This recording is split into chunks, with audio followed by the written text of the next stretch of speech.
Hello friends, welcome back to my channel. आज के इस एजुकेशनल वीडियो में हम AS 9100 aerospace quality management system के चार मोस्ट इंपॉर्टेंट क्रिटिकल पिलर्स को समझेंगे, जो एयरक्राफ्ट सेफ्टी, रेगुलेटरी कंप्लायंस और जीरो फेलियर कल्चर के लिए बहुत ही इंपॉर्टेंट है। फ्रेंड्स, ये चार टॉपिक हैं: product safety, risk management, counterfeit control और FAI रिक्वायरमेंट। अगर आप एरोस्पेस, डिफेंस, एविएशन या फिर प्रिसीजन मैन्युफैक्चरिंग से जुड़े हुए हैं तो ये वीडियो आपके लिए मस्ट वॉच वीडियो है। तो आइए अपनी इस वीडियो को शुरू करते हैं। Product safety clause 8.1.3। देखिए, प्रोडक्ट सेफ्टी का मतलब सिर्फ फाइनल इंस्पेक्शन नहीं होता। AS 9100 के अकॉर्डिंग प्रोडक्ट सेफ्टी का मतलब है पूरे प्रोडक्ट लाइफ साइकिल में अनसेफ सिचुएशन को प्रिवेंट करना। इसका मतलब है आइडेंटिफाई सेफ्टी क्रिटिकल आइटम्स। जी हाँ, सेफ्टी क्रिटिकल आइटम्स को आइडेंटिफाई करना, ह्यूमन एरर को प्रिवेंट करना, एथिकल बिहेवियर और ऑनेस्ट रिपोर्टिंग को एंश्योर करना, स्पेशल प्रोसेस पे स्ट्रिक्ट कंट्रोल करना। आइए प्रोडक्ट सेफ्टी को कुछ एग्जांपल्स की हेल्प से समझ लेते हैं। Examples of product safety. सोचिए, अगर किसी कंपोनेंट सप्लायर के यहाँ पे रॉन्ग मटेरियल ग्रेड यूज हो जाए, इम्प्रॉपर हीट ट्रीटमेंट हो, टॉर्क वैल्यू मिस हो जाए, असेंबली सीक्वेंस गलत हो जाए, सॉफ्टवेयर या फर्मवेयर मिसमैच हो जाए, तो सिर्फ एक छोटी गलती एयरक्राफ्ट फेलियर का रीजन बन सकती है। इसलिए AS 9100 प्रोडक्ट सेफ्टी को टॉप प्रायोरिटी देता है। Mandatory product safety controls.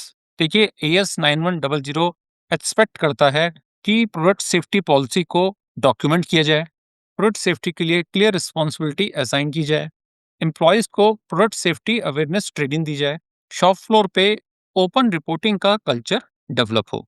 देखिए, ऑडिट के दौरान ऑडिटर आपसे पूछ सकता है, how do you identify and control product safety risk? Risk management clause 6.1 and 8.1.1। Friends, AS 9100 का रिस्क मैनेजमेंट अप्रोच प्रोएक्टिव होता है। ISO 9001 के कंपैरिजन में यहाँ पे फॉर्मल और डॉक्यूमेंटेड रिस्क मैनेजमेंट की बात की जाती है। रिस्क आइडेंटिफाई करना होता है कॉन्ट्रैक्ट रिव्यू के दौरान, डिजाइन स्टेज पर, सप्लायर सिलेक्शन के टाइम पे और मैन्युफैक्चरिंग और इंस्पेक्शन के दौरान। टिपिकल एरोस्पेस रिस्क जो कंपोनेंट में देखने के लिए मिलते हैं वो कुछ इस तरह से होते हैं। Technical risk, wide tolerance. अगर हमने कंपोनेंट या प्रोडक्ट में काफी वाइड टॉलरेंस दे रखी है तो यह एक बड़ा रिस्क है। Single source supplier. अगर हम सप्लायर पॉइंट ऑफ व्यू से समझें तो AS 9100 सिंगल सोर्स सप्लायर को एक बड़ा रिस्क मानता है। Process, new welding process. Manufacturing में किसी नए प्रोसेस का एड ऑन होना और उसका प्रॉपर वैलिडेशन न होना AS 910 के हिसाब से एक बड़ा रिस्क है। Operator skill dependency. मैन्युफैक्चरिंग के लिए पर्टिकुलर ऑपरेटर पर डिपेंडेंसी AS 9100 के हिसाब से रिस्क है।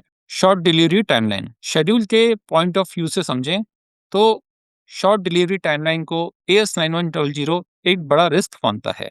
आइए समझते हैं कि एरोस्पेस मैन्युफैक्चरिंग कंपनीज में किस तरह के रिस्क मैनेजमेंट टूल्स को यूज किया जाता है। Risk register, FMEA, process FMEA और design FMEA, short analysis and mitigation plans. तो यह है वो इंपॉर्टेंट टूल्स हैं जो कि एरोस्पेस मैन्युफैक्चरिंग कंपनीज में रिस्क को मिटिगेट करने के लिए यूज किए जाते हैं। शॉप फ्लोर पे AS 910 का ऑडिट होता है तो ऑडिटर की एक्सपेक्टेशंस आपसे होती है कि आपके शॉप फ्लोर पे या आपके प्रोसेस में जो भी रिस्क हैं उनको आइडेंटिफाई किया जाए, रिस्क को इवेल्युएट किया जाए, रिस्क को मिटिगेट किया जाए और रिस्क को मॉनिटर किया जाए। Counterfeit parts prevention clause 8.1.4। देखिए, काउंटरफीट पार्ट्स एरोस्पेस इंडस्ट्री के लिए साइलेंट किलर का काम करते हैं। यह पार्ट्स हो सकते हैं fake parts, recycled parts, tempered parts या फिर आउट ऑफ स्पेसिफिकेशन पार्ट्स। सोचिए, एक काउंटरफिट बोर्ड भी हजारों जिंदगियों को रिस्क में डाल सकता है। आइए देखते हैं कि AS 9100 किस तरह के काउंटरफिट कंट्रोल्स की बात करता है।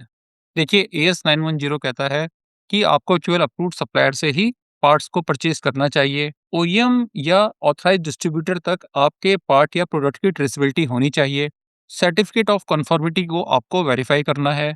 ऑब्सलेट, एक्सेस और स्क्रैप पार्ट्स को स्ट्रिक्टली कंट्रोल करना है। Red flag auditors look for. देखिए, ऑडिट के दौरान जनरली ऑडिटर किस तरह के रेड फ्लैग को आइडेंटिफाई करते हैं, इसको भी समझना हमारे लिए इंपॉर्टेंट है।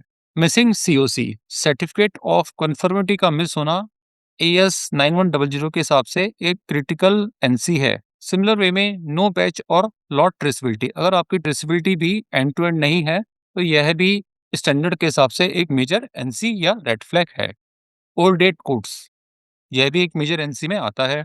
अनवेरिफाइड डिस्ट्रीब्यूटर्स, अगर आपके जो पार्ट्स हैं वो अनवेरिफाइड डिस्ट्रीब्यूटर से लिए गए हैं, तो यह भी एक मेजर एनसी है।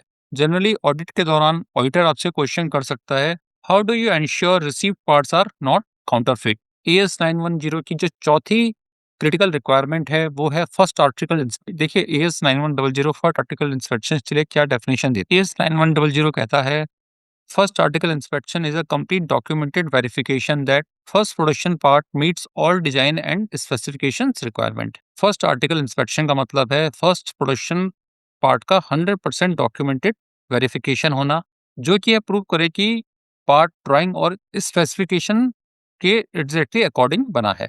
देखिए एफएआई की जो डेफिनेशन है वो एएस 9102 से गाउन की गई है और एएस 9100 में फर्स्ट आर्टिकल इंस्पेक्शन की रिक्वायरमेंट को एक मैंडेटरी और क्रिटिकल रिक्वायरमेंट बताया गया है। आइए समझते हैं कि फर्स्ट आर्टिकल इंस्पेक्शन की रिक्वायरमेंट कब कब होती है। देखिए जब भी नए पार्ट का इंट्रोडक्शन होता है तो आपको एफएआई की रिक्वायरमेंट आती है। सिमिलर वे में अगर आपके पार्ट या प्रोडक्ट का डिजाइन चेंज है तो भी एफआई की रिक्वायरमेंट आती है। अगर आपके मैन्युफैक्चरिंग प्रोसेस चेंज होता है तो भी एफआई की रिक्वायरमेंट है। टूलिंग या लोकेशन चेंज होने पर भी एफआई की रिक्वायरमेंट आती है। और सिमिलर वे में अगर आपके प्रोडक्शन में काफी लंबा ब्रेक हो गया है और आप अपने प्रोडक्शन को दोबारा स्टार्ट कर रहे हैं तो भी आपको फर्स्ट आर्टिकल इंस्पेक्शन की रिक्वायरमेंट आती है। 3 AS 9102 एफआई फॉर्म्स एक्सप्लेन्ड। जी हाँ, AS 9102 तीन तरह के फर्स्ट आर्टिकल इंस्पेक्शन की बात करता है। आइए देखते हैं वो तीन एफएआई फॉर्म्स कौन से हैं। हाँ, यहाँ पे as 9102 part number, serial number और ड्राइंग रेफरेंस की बात करता है।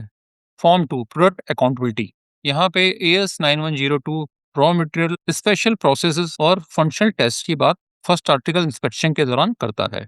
फॉर्म 3 करेक्टरिस्टिक अकाउंटेबिलिटी, यहाँ पर एएस 9102 ड्राइंग स्पेसिफिकेशन और एक्चुअल टेस्टिंग रिजल्ट की बात करता है। देखिए फर्स्ट आर्टिकल इंस्पेक्शन की ये जो तीनों रिक्वायरमेंट है, फॉर्म 1, फॉर्म 2 और फॉर्म 3, इनकी जो डेफिनेशन है वो एएस 9102 में दी गई है और एएस 9100 में फर्स्ट आर्टिकल इंस्पेक्शन की रिक्वायरमेंट है, इसे मैंडेटरी बताया गया है। आइए अब समझते हैं कि फर्स्ट आर्टिकल इंस्पेक्शन में कॉमन मिस्टेक्स कौन सी होती हैं। बैलून नंबर मिसिंग, जी हाँ, डायमेंशनल इंस्पेक्शन करते हुए अगर आपके ड्राइंग से बैलून नंबर मिस होते हैं तो यह एक बड़ी मिस्टेक मानी जाती है। 100% इंस्पेक्शन की बजाय केवल सैंपलिंग करना, वो भी फर्स्ट आर्टिकल इंस्पेक्शन में एक बड़ा क्राइम है। और फर्स्ट आर्टिकल इंस्पेक्शन में अगर आपकी ट्रेसेबिलिटी इनकम्प्लीट है तो यह भी एक बड़ी मिस्टेक मानी जाएगी। देखिए बहुत सिंपल सा गोल्डन रूल है, फर्स्ट आर्टिकल इंस्पेक्शन की जो रिक्वायरमेंट है वो सैंपलिंग से पूरी नहीं होती, इसके लिए हमें 100% प्रोडक्ट को वेरीफाई करना होता है। आइए समझते हैं कि ये जो चारों क्रिटिकल रिक्वायरमेंट्स हैं जिसे हमने अपनी पिछली स्लाइड्स में डिस्कस किया है वो किस तरह से कनेक्ट होती हैं। प्रोडक्ट सेफ्टी कैटास्ट्रॉफिक फेलियर को प्रिवेंट करती है। रिस्क मैनेजमेंट की बात करें तो फ्यूचर प्रॉब्लम्स आइडेंटिफाई होती हैं और उन पे एक्शन लेना आसान होता है। काउंटरफिट कंट्रोल की रिक्वायरमेंट काफी इंपॉर्टेंट है क्योंकि सिस्टम इंटीग्रिटी को प्रोटेक्ट करने के लिए यह एक मैंडेटरी रिक्वायरमेंट है। और फर्स्ट आर्टिकल इंस्पेक्शन की जो रिक्वायरमेंट है वो इसलिए क्रिटिकल है क्योंकि यह डिजाइन को कंफर्म करती है। एएस 9100 में जब इन सारे क्रिटिकल रिक्वायरमेंट्स पे काम किया जाता है तो यकीन मानिए इससे आपको सेफ फ्लाइट मिलती है, आपकी रेगुलेटरी कंप्लायंस कंप्लीट होती है और आपके प्रोडक्ट या कंपोनेंट पे आपके कस्टमर का कॉन्फिडेंस बढ़ता है। फ्रेंड्स, एएस 9100 सिर्फ पेपर वर्क नहीं है, यह एक risk based safety driven mindset है जो एरोस्पेस इंडस्ट्री को सेफ बनाता है। अगर आपको ये वीडियो यूजफुल लगा हो तो इसे लाइक करें, शेयर करें और कमेंट करके अपने क्वेश्चंस को पूछें और साथ ही साथ अपने इस चैनल को सब्सक्राइब भी करें। आज के लिए फ्रेंड्स इतना ही।